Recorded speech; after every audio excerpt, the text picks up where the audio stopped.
Clara sat in her apartment, exhausted from a long day at work. It was late, and the only sound in the room was the hum of the refrigerator and the faint click of her laptop cooling down. She had finally settled down to catch up on some emails before heading to bed when her phone rang. It was a strange hour, well past midnight.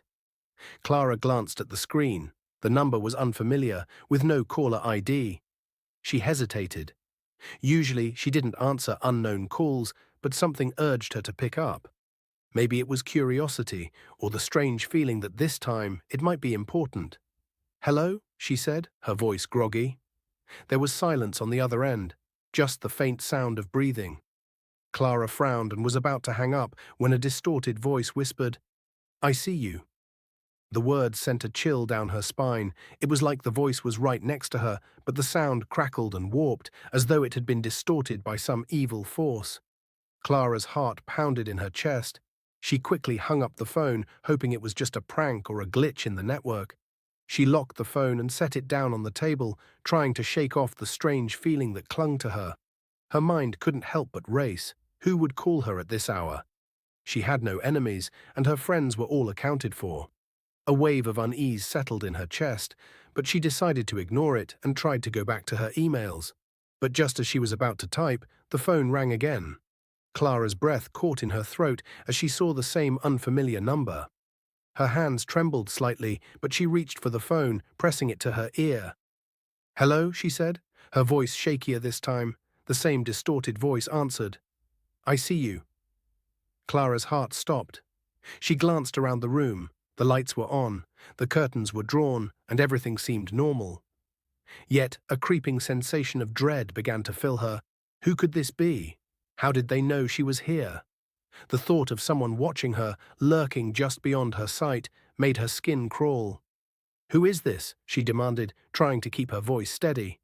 The voice didn't answer directly. Instead, it spoke in a low, menacing tone. "You're alone, aren't you?"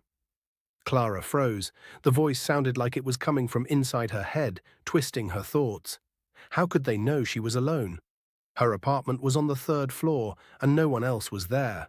No one but her. Her fingers tightened around the phone as her pulse quickened. "What do you want from me?" she asked, trying to sound braver than she felt. The voice whispered again, but this time it was louder, almost as if it was right in her ear. "I'm waiting for you to leave the house." Clara felt her stomach turn. A cold sweat broke out on her brow. She stood up and paced around the apartment, trying to make sense of what was happening. The phone call had unsettled her in a way that nothing else ever had. It was as if the voice knew her every move. "Why don't you leave?" the voice continued, growing more sinister. "It's safer if you do." Clara's mind raced. Should she leave? Should she call the police? She couldn't shake the feeling that something terrible was about to happen.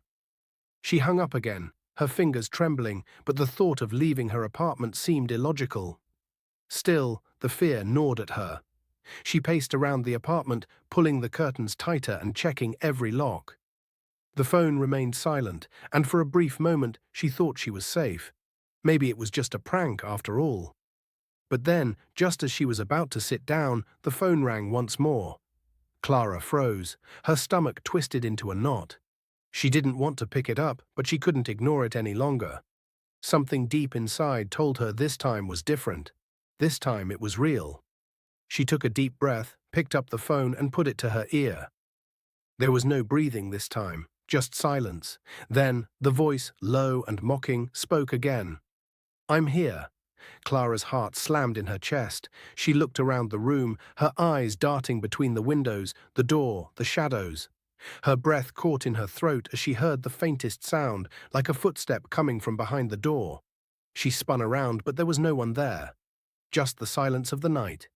The voice continued, its words dripping with malice. "I'm watching you, Clara. You can't hide." She felt her knees weaken, and she stumbled backward toward the kitchen. She gripped the counter for support, her mind racing. Who was this?